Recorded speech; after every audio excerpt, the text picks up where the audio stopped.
Welcome to Your Family Dog, a podcast dedicated to helping families love living with dogs. Here are your hosts, Julie Fudge Smith and Colleen Pelar.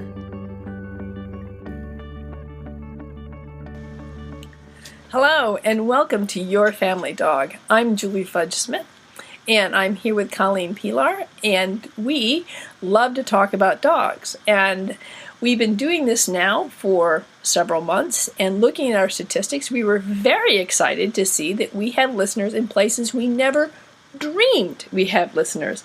Some of those include Portugal, New Zealand, I can't read my own writing here, Zaire, India, Germany, Brazil, Portugal, I think I mentioned that already, and and Australia, and Canada, and we have hit all the continents, Colleen, except for Antarctica.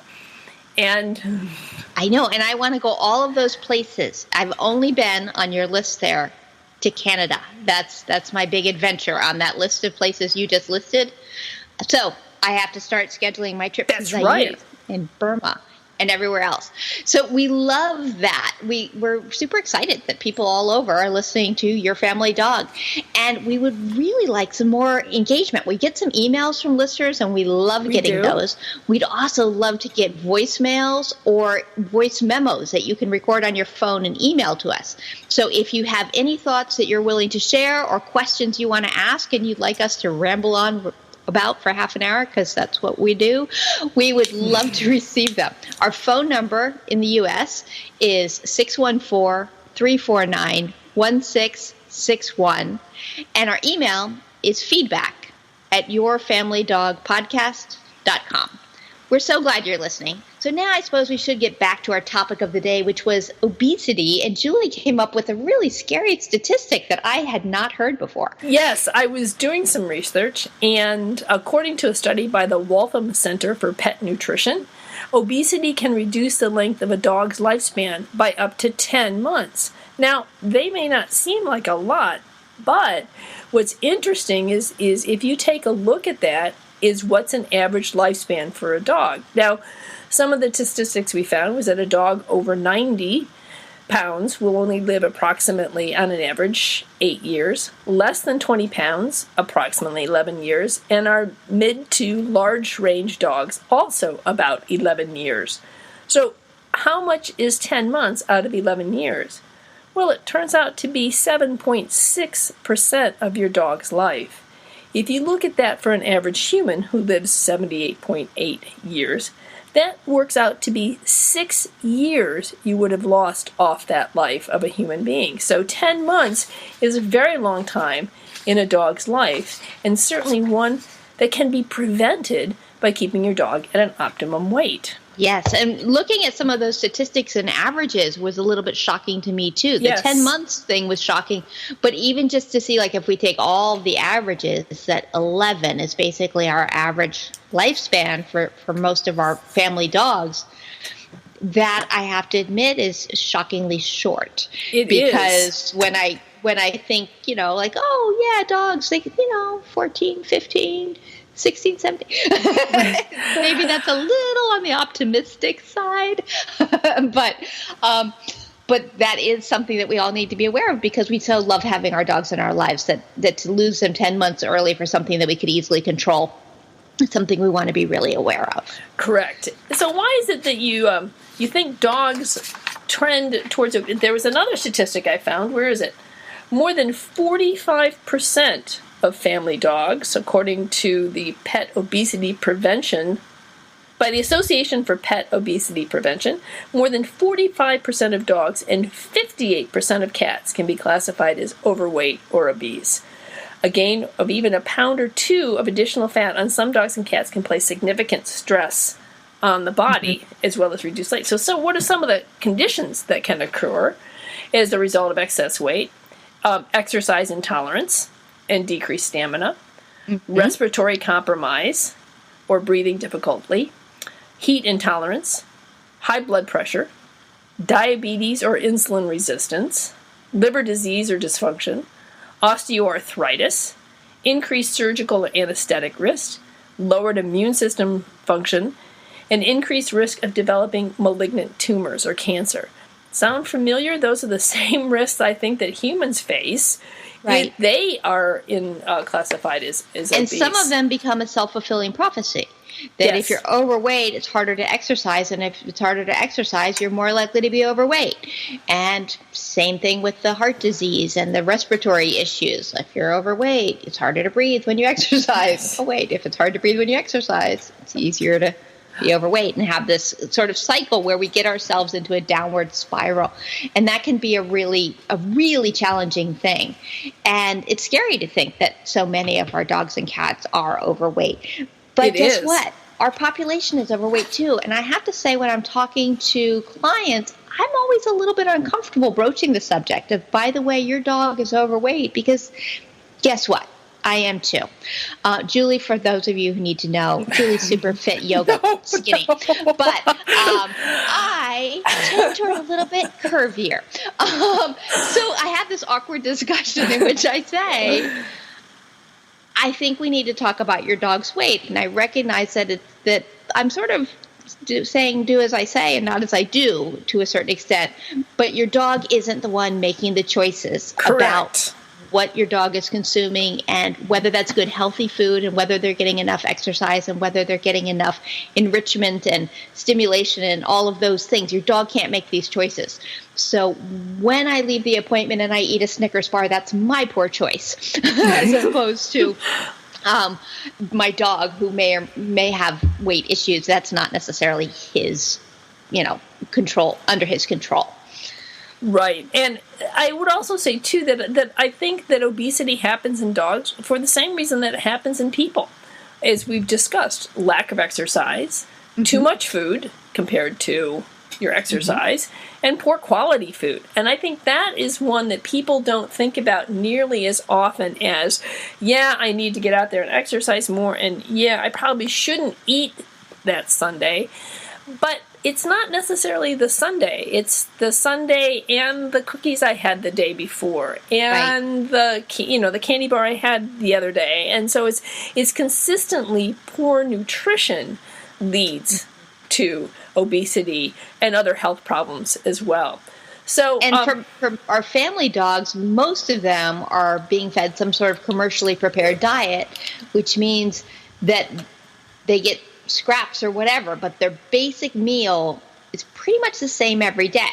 So if it's not a good, high-quality meal, we're taking one day's poor choice and putting the next day's poor choice on top of it. Whereas if you go to McDonald's and have that once in a while, it's fine because you're not having it every day. But if you were having that every day, some of these ramifications add up faster. Right. In fact, I think there was a guy who did it was a book and at least a movie called Super Size Me. Yep.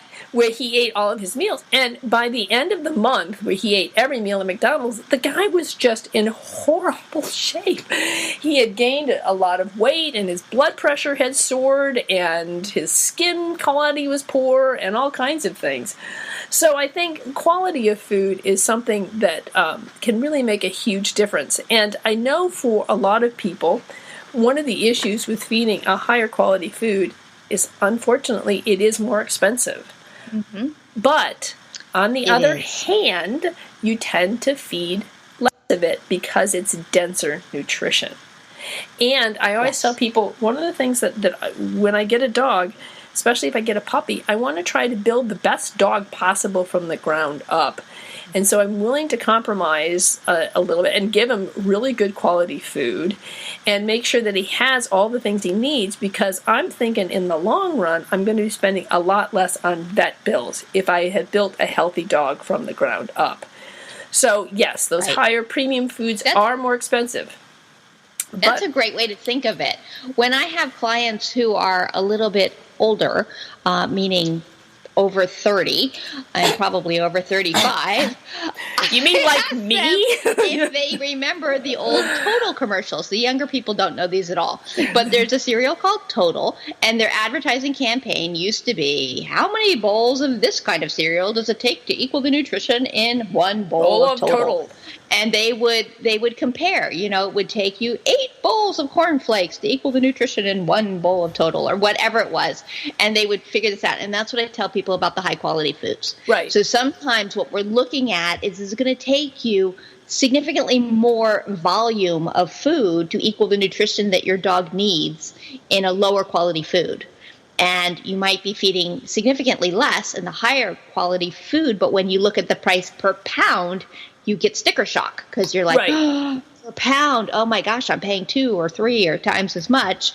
That's going to break the bank. But it's not going to break the bank because A, you'll be feeding a little bit less, and B, you're building a healthier dog, hopefully, that we're getting. And there are definitely behavior differences in dogs who are on high-quality diets versus low-quality diets. Absolutely. I can walk in a room and go, okay, wow. We might need to think about that. In fact, I wrote an article called Food, Glorious Food. We'll put a link to that blog.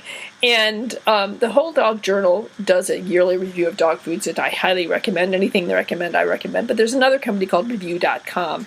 And they did a review of dog food. And their criteria was quite extensive. And they interviewed a wide variety of people. And one of the things that they found was with poor food that, and I quote, physical problems are only half of it. There was unanimous consensus among trainers and behaviorists we talked to that poor diet causes mental health issues in dogs, including poor temperament and lack of focus. Mark Abraham elaborates, certain popular pet food brands on the market contain extra colorings, additives, and E-numbers that, in my opinion, can affect behavior, leading to hyperactivity and difficulty with training. And I think that's something that you and I have both truly experienced.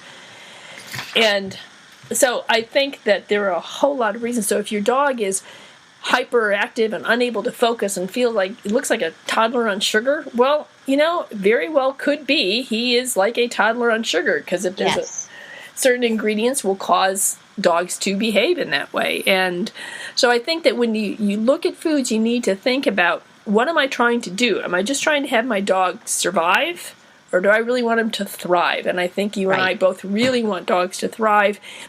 And so if you're feeding, 6 cups of kibbles and bits, but you only have to feed 3 cups of Origin, and your dog's getting more dense, compact, appropriate nutrition, you might find that it's really worth that extra money, because it's going to help your dog on so many different levels.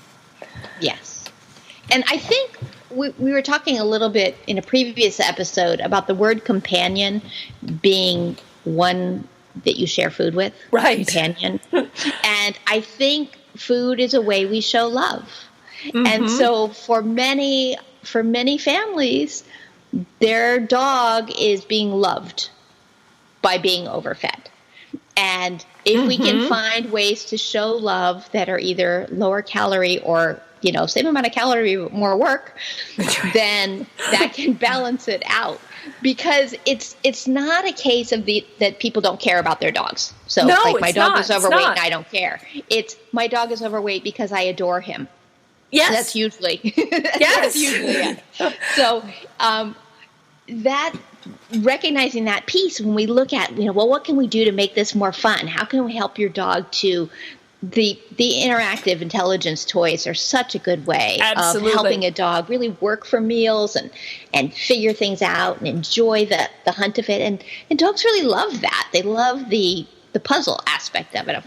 Let me work for this. And Zazie talked about that. Zazie Todd talked about that in our podcast with her, that actually studies in I can't remember where it was.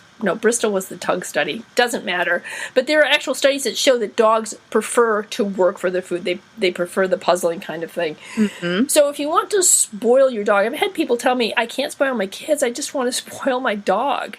Well, I get that. I understand that completely. But there are other ways in which you can spoil him. I was talking to a friend, and she was saying that her dog is overweight, and I made some suggestions for her, and she said, but he doesn't seem to be all that interested in eating. The food stays in the bowl, and he eats it, and then my husband feels bad that he's not eating, so he gives him scraps from the table.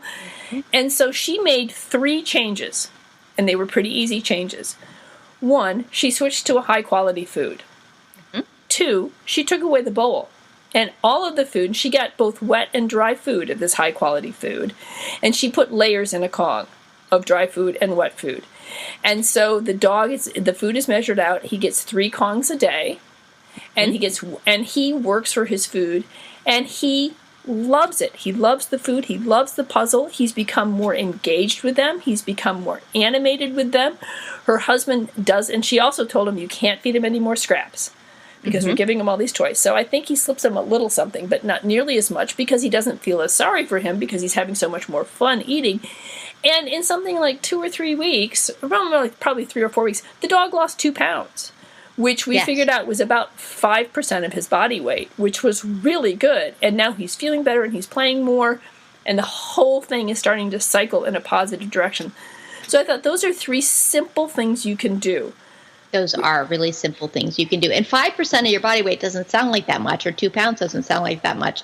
But 5% is where they say for people, too, that you're going to start feeling different and looking different, but mostly feeling different. You're going to feel healthier if you lose 5% of your body weight. So it's an interesting piece. One other piece that comes into play with obesity is we use food in training. And lots of people will say, well, if my dog's already overweight, then I can't use food in training because that's just going to make him fatter. I don't want a fat dog. And that's not true. That, Correct. Again, if we're having the dog work for food and making it a part of their life and doing that, Pam Nashman, the owner of All About Dogs, adopted a Rottweiler years ago who was at least 20 pounds overweight and had a pretty significant reactivity issue. So Pam really had to work with this dog to retrain some of her behavior, which meant she was using food all the time. She was training this dog all the time. And that 20 pounds melted off the dog, and she looked great, and she behaved better, and everything was better, but she was being fed a lot because she was working this way, but she was being fed deliberately high quality food for specific portions at specific times for specific reasons. And so using food in training did not affect, we didn't have using food for training equals fat dog, which is such a common concern. Right. And what I will tell people is that when you are working at home and training your dog, use his food. If you need to go into a more distracting environment where the food is not going to be enough to bring the dog away from the distraction, sure, add in some treats. But you can use some pretty good treats that are not that high calorie, like boiled chicken is a great one, or boiled hamburger, or something along that line. And then what you do is you subsequently reduce the amount of food you give them at home in their bowl so that you can find some balances here.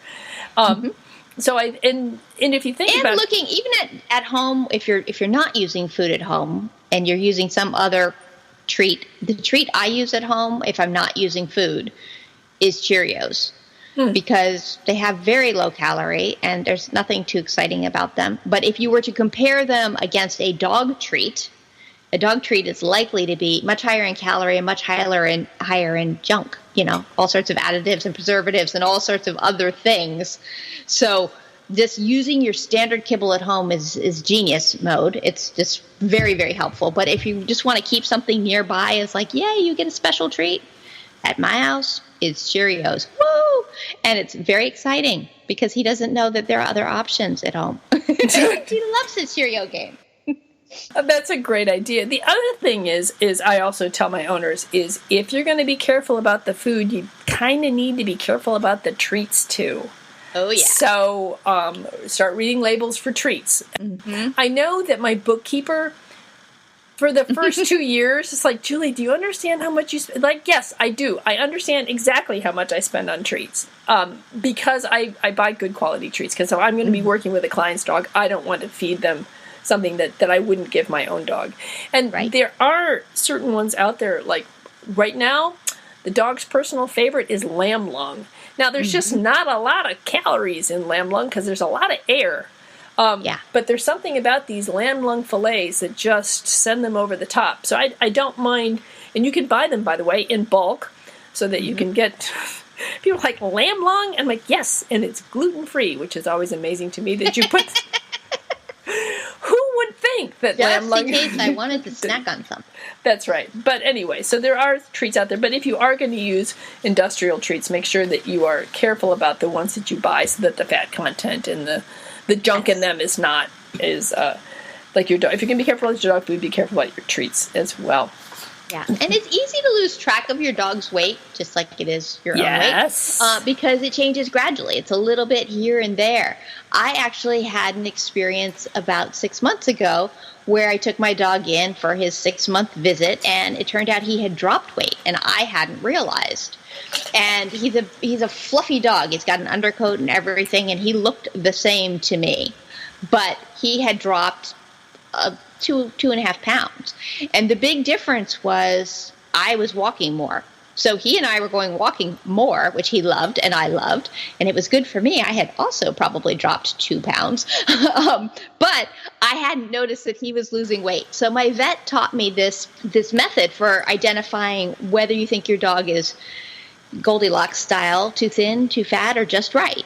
And I'm going to attempt to describe it with words, but I have to tell you, I need a visual for this one. So I will actually record a short video that explains this too. So if you want to see it, just check out the show notes. But here's my best attempt with words. So look at your, let's do it right-handed so I can make sure I'm being consistent. So if we put your right hand out in front of you, just sort of loose on the table, and you run your fingers across the back of your hand, like the back of the palm, just below the knuckles, that's kind of how your dog's ribs should feel. Like you can identify the bones in there, but you're not feeling every distinct ridge within there. Then take your hand and make a fist. And if you run your fingers across the knuckles, now they're really jutting out. The knuckles themselves across the top are jutting out, and that is too thin. So we would be thinking of that like if you ran your fingers down your dog's rib cage and you could feel very distinctly between each one, too thin. That's where my poor little Edzo was under all his fluff after our increased walking. So now we take your hand and flip it over so you have the back of your hand lying on the table, and you're going to run your fingers across that same knuckle area, like at the base of your fingers. This is what too fat feels like. So there's like too much muscle and tissue and fat here for you to really distinctly feel each of these bones. So if your dog's ribs feel like that, we're probably a little overweight. And then if you take your hand and feel along the pad of your underneath on your thumb? palm, the thumb area. Yeah, so I'm like saying the pad of your thumb, but it's actually the bone in your palm itself. That would be like obesity, like if that much pressure and you're trying to hunt around to find the bone in there. So looking at those areas, if we use our palms and feel against the dog's rib cage and compare, how do my dog's ribs feel compared to my hand, it kind of gives you a little rule of thumb that can be helpful. And it can help people to identify. My husband's phrase is the dog slim, trim, and racy or not? You know, like slim, trim, and racy, sure, that's great. Or are we looking at maybe too skinny or a little overweight? I think that's a great way to look at it. And you did a lovely job of describing it, Colleen. We'll see. The other thing I wanted to mention, too, is that if you do come to the conclusion that your dog is overweight or obese and that you need to do something about it, remember that he didn't get overweight overnight. You cannot, there's such a thing as losing weight too fast. Yes. So you want to talk to your vet, find out how much weight he thinks your dog needs to lose, and come up with a plan for how we're going to lose that weight. What kind of food are we going to switch to if you need to switch food, and what's the proportion he needs to get, and stick to it. The other thing is add your exercise in proportionally. Don't suddenly decide, okay, you are just one little fluffy bag of stuff, you know, you're just my little pudgy guy, let's go for a run. No, you want to increase his exercise in the same way as you're going to decrease his food. You want to slim him down in a reasonable way, because what we don't want to do is cause the poor little dog a heart attack by suddenly making him walk 2 miles when he can't even really walk around the block without losing his breath. So when you decide, or if you decide that this is something that needs to be addressed, talk to your vet and get a plan in place for a reasonable reduction in weight and a reasonable increase in exercise.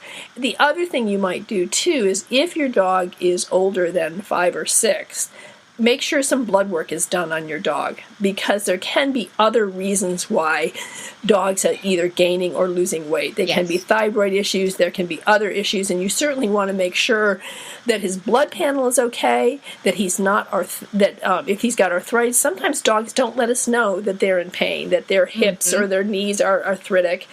So if you're going to start a walking regime, you don't want to paralyze him with pain, so you might want to think about, do we need some pain meds or some joint relief or something. So especially if your dog is a little bit older, I'd say at least 5 or older, make sure you have a good thorough physical, including blood work, to make sure that there aren't any other underlying problems that may be contributing to his either weight loss or weight gain. Yes, because we want to keep those 10 months. We want you to have every wonderful moment with that dog and not shorten their lives by 10 months. That's by right. being overweight. That's right. So I think that pretty much covers obesity, and thank you, Colleen, for being so kind. I'm not nearly as svelte as I used to be, but, I'm working on it. So, she is. So thank you so much for listening to us once again, all our good friends in Sweden, which is one place that I forgot to mention, and the UK, and all those other places. Keep listening and let us know your thoughts. And we'd love to hear from you. We would love to hear from you. And if you really like us and you're downloading us regularly, make sure you leave us a review so that other people in Zaire and Portugal and Sweden may know where to find us. That would be great. It really does make a difference. Leaving reviews makes a big difference for the search engines, for people to find other podcasts that they like. And I listen to a bunch of different podcasts, and I do know that some of them I found based on reviews. So we would very much appreciate any reviews anyone could leave. All right. Well, thank you. And I'll see you next week, Colleen. See you next week. Bye. Bye. Thanks for listening to Your Family Dog. Got questions? Interesting ideas? Colleen and Julie would love to hear them. Call 614-349-1661 or visit www.yourfamilydogpodcast.com to share your thoughts.